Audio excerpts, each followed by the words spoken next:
हम ये चैप्टर क्यों पढ़ रहे हैं आपको आगे पता चल जाएगा। सबसे पहले बात करते हैं कि दो से विभक्ति के नियम। तो दो से विभक्त के नियम।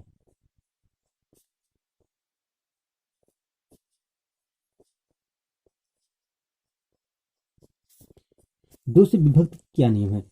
यदि किसी संख्या का इकाई अंक, यदि किसी संख्या का इकाई अंक क्या है? इकाई अंक। यदि किसी संख्या का इकाई अंक 0, 2, 4, 6, 8 में से कोई एक हो, में से कोई एक हो, तो वह संख्या दो से पूर्णतः विभक्त होगी। जैसे मान लीजिए 97,532। यह संख्या क्या होगी? यह संख्या दो से पूर्णतः विभक्त होगी क्योंकि लास्ट में दो है। और वहीं मान ले कि 15,740, ये भी क्या होगी? दो से पूर्णतः विभक्त होगी क्योंकि लास्ट में जीरो है। क्योंकि दो का नियम यही है कि यदि किसी संख्या के इकाई अंक 0, 2, 4, 6, 8 हो तो वह दो से पूर्णतः विभक्त होगी। अब हम इसके बाद देखेंगे कि तीन से विभक्त के क्या नियम हैं।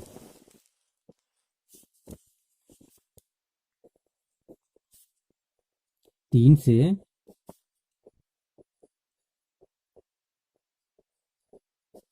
विभक्त के नियम। तीन से विभक्त के क्या नियम हैं? ध्यान से देखिएगा कि यदि दी गई संख्या के सभी अंकों का योग, दी गई सभी संख्या के अंकों का योग तीन से पूर्णतः विभक्त हो जाए तो वह संख्या तीन से पूर्णतः विभक्त होगी। यदि लिख दे रहे हैं, यदि दी गई संख्या के सभी अंकों का योग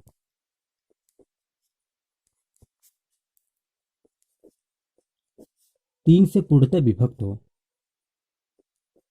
तीन से पूर्णतया विभक्त हो, तो वह तीन से पूर्णतः विभक्त होगी। यह तीन दिया गया है कि तीन से पूर्णतः विभक्त हो। तो सबसे पहले संख्या लेते हैं। संख्या मान लीजिए हमारे पास है कि 75,684, 75,684। अब हम इसी को ऐड करेंगे तो 7 + 5 + 6 + 8 + 4। अब हम इसे जोड़ेंगे, 7 × 5 = 12,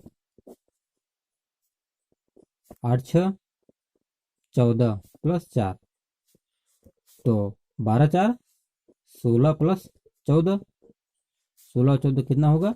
30 होगा, जो कि तीन से पूर्णतः विभक्त है। अतः यह संख्या पूरी दी गई तीन से पूर्णतः विभक्त होगी। और वही मान लें कि 96, 34, 21। अब इस संख्या का भी योग करेंगे तो लिखेंगे 9 + 6 + 3 + 4 + 2 + 1। सभी को ऐड करेंगे, कितना आएगा? देखिएगा, 9 × 6 = 15, 15 × 3 = 18, 18 × 4 = 22 और 22 × 2 = 24 और 1 = 25। कितना आएगा? 25 आ। तो हमारा नियम क्या है? तीन से विभक्त होने के नियम क्या है? दी गई संख्या के सभी अंकों का योग तीन से पूर्णतः विभक्त हो। तो दी गई सभी संख्या के अंकों का योग तीन से पूर्णतः विभक्त नहीं हो रही है, अतः यह संख्या तीन से पूर्णतः विभक्त नहीं होगी। अब हम बढ़ते हैं कि देखते हैं चार से विभक्त के नियम क्या हैं। चार से विभक्त होने का नियम।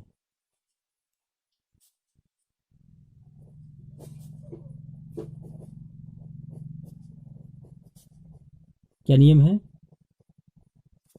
चार से विभक्त होने का नियम क्या है कि कोई दी गई संख्या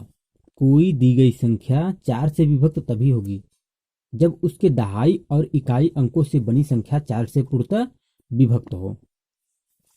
लिखना चाहते हो तो लिख सकते हैं कोई दी गई संख्या 4 से विभक्त तभी होगी जब उसके दहाई और इकाई अंकों से बनी संख्या 4 से पूर्णतः विभक्त हो।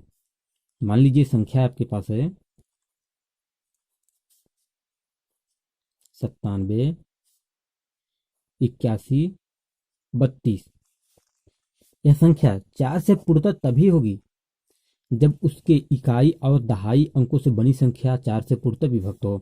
तो हमारा इकाई 2 है, दहाई 3 है, यानी कि 32 है। अब 32 जो है 4 से पूरी तरह विभक्त होगी, अतः दी गई संख्या 4 से क्या होगी, पूरी तरह विभक्त होगी। और वही मान लीजिए जैसे कि मान लीजिए संख्या ले लीजिए कि 84, 42, 54।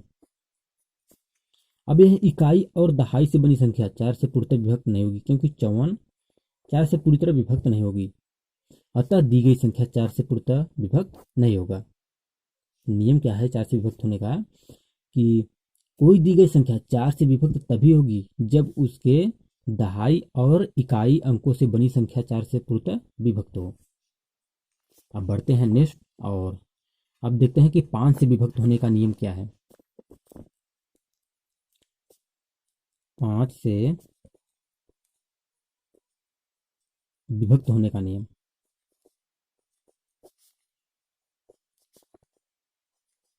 क्या नियम है, कि यदि किसी दी गई संख्या का इकाई अंक, लिख दे रहे हैं, यदि किसी दी गई संख्या का इकाई अंक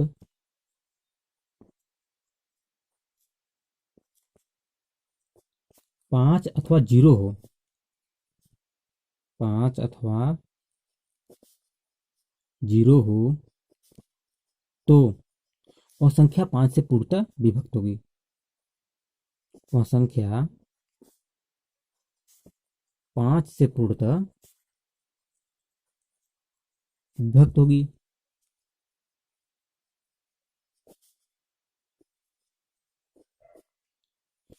अब इसमें भी देख लेते हैं, जैसे मान लीजिए संख्या आपके पास है,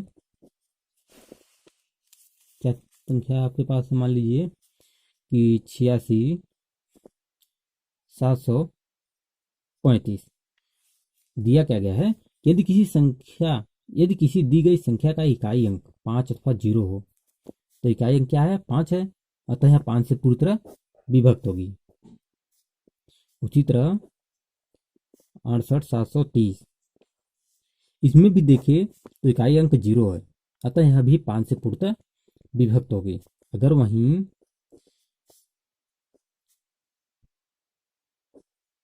अब ये 5 से पूरी तरह विभक्त नहीं होगी, क्योंकि 5 से विभक्त होने का नियम है कि इकाई अंक 5 अथवा 0 हो, न तो 5 है न 0 है। और अब देखते हैं कि 8 से विभक्त होने का क्या नियम है। 5 हो गया, 5 हो गया। अब 7 से देखते हैं कि 7 से विभक्त होने का नियम क्या है।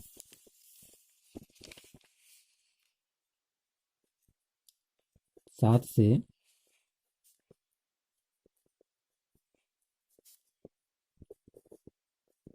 विभक्त होने का नियम,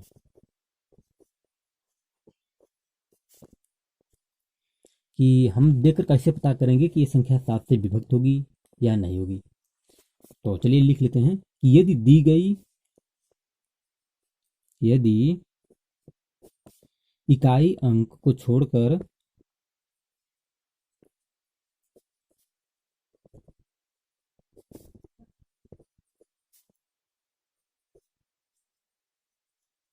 शेष बची संख्या में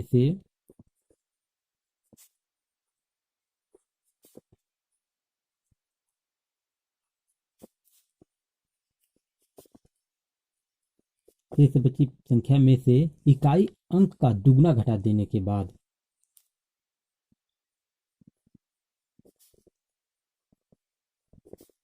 इकाई अंक का दुगना घटा देने के बाद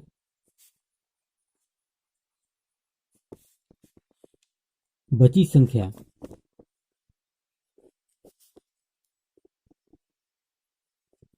7 से विभक्त हो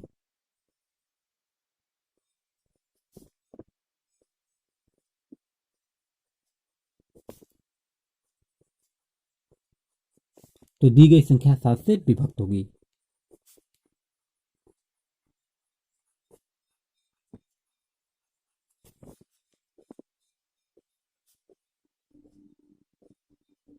विभक्त होगी। नियम क्या है, नियम को ध्यान से पढ़िएगा। यदि इकाई अंक को छोड़कर शेष बची संख्या में से इकाई अंक का दुगुना घटा देने के बाद बची संख्या 7 से विभक्त हो तो दी गई संख्या 7 से पूरी तरह विभक्त होगी। मान लीजिए संख्या मान लें कि 882। 882 अब क्या बोला गया है कि इकाई अंक का दोगुना, इकाई अंक का दोगुना घटा देने पर इकाई अंक को छोड़कर शेष बची संख्या में से इकाई अंक का दोगुना घटा देने पर इकाई अंक को छोड़ देंगे तो बची संख्या कितनी, 88 बची। या उसी में से इकाई अंक का दोगुना घटा देंगे, इकाई अंक 2 है, दोगुना घटा देंगे 4, 8 में से 4 जाएगा, 4 बचेगा, यहाँ 4 बचेगा, 84। तो 7 से पूर्णतः विभक्त तो होती है, 7 से भाग देंगे, 7 एक क्या 7, बचा 1, तारेंगे 4, 14, 7 दूना 14, 7 से पूरी तरह विभक्त हो गई। अतः यह संख्या 7 से पूरी तरह विभक्त होगी। और उसी तरह देख लेते हैं एक और एग्जांपल। मान लीजिए कि 663। अब इसमें क्या करेंगे, इकाई अंक को छोड़कर, इकाई अंक छोड़ देंगे 66 आएगा, इकाई अंक को छोड़कर अब इकाई अंक का दुगुना, 3 का दुगुना 6 घटा देंगे, कितना आएगा 60 आएगा। अब 60 को 7 से भाग देंगे तो कटेगा, देख लेते हैं, 7 8 है 56, नहीं कटा। इसका मतलब ये हुआ कि यह 7 से विभक्त नहीं है और ये 7 से विभक्त है। अब आगे देखते हैं कि 8 से विभक्त होने का नियम क्या है। हाँ तो देखिएगा 8 से विभक्त होने का नियम क्या है। तो कोई दी गई संख्या 8 से विभक्त तभी होगी जब उसके सैकड़े, दहाई तथा इकाई अंकों से बनी संख्या 8 से पूर्णतः विभक्त हो। जैसे मान लेते हैं कि संख्या लेते हैं 67, 95, 416। अब दिया क्या गया है, उसके सैकड़े, दहाई तथा इकाई, इकाई दहाई सैकड़ा, यानी कि 416 अंकों से बनी संख्या 8 से पूर्णतः विभक्त हो तभी दी गई संख्या 8 से पूर्णतः विभक्त होगी। तो जो 416 है, इकाई दहाई सैकड़ा, यह 8 से पूर्णतः विभक्त होगी। चेक कर लेते हैं कि 8 चौक 32, 8 पंच 40, 5 बार जाएगा, 8 पंच 40 हो गया, बचा 1, 16, 8 दूना 16, ये तो 8 से पूर्णतः विभक्त हो रही है। इसका मतलब दी गई संख्या 8 से पूर्णतः विभक्त होगी। अब इसके बाद देखते हैं कि 9 से विभक्त, 9 से विभक्त होने का नियम।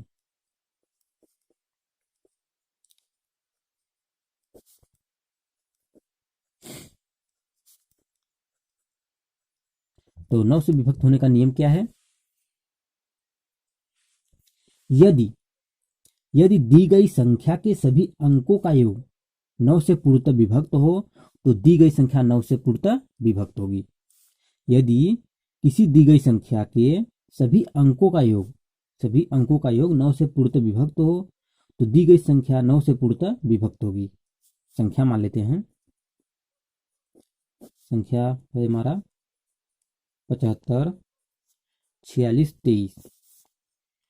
तो इसको हम जोड़ेंगे अगर तो 7 + 5 + 4 + 6 + 2 + 3, सभी का योग करेंगे तो आएगा कितना 27। तो हमारा उसमें दिया गया है कि यदि किसी दी गई संख्या के सभी अंकों का योग 9 से पूर्णतः विभक्त हो, तो यहाँ 9 से पूर्णतः विभक्त हो रही है, अतः दी गई संख्या 9 से पूर्णतः विभक्त होगी। अब वहीं दूसरी संख्या ले लेते हैं। मान लीजिए दूसरी संख्या हम ले लें कि 37, 56, 93। अगर हम इसका योग करते हैं तो आएगा 3 + 7 + 5 + 6 + 9 + 3। अगर इसका योग करेंगे तो आएगा हमारा 33, जो कि 9 से नहीं कट रहा है, अतः दी गई संख्या 9 से विभक्त नहीं होगी। तो नंबर सिस्टम का ये पार्ट नंबर वाला था, और इसके आगे भी हम आपको बताएंगे। और यदि आपको कोई भी चैप्टर का वीडियो चाहिए, मैथ का या साइंस का या सोशल साइंस का, तो आप हमें कमेंट करके बता सकते हैं, आपको सही वीडियो प्रोवाइड की जाएगी। तो आपसे एक यही रिक्वेस्ट है कि आप वीडियो को लाइक और दोस्तों के साथ शेयर भी जरूर कीजिएगा, नए हैं तो सब्सक्राइब भी कर लीजिएगा।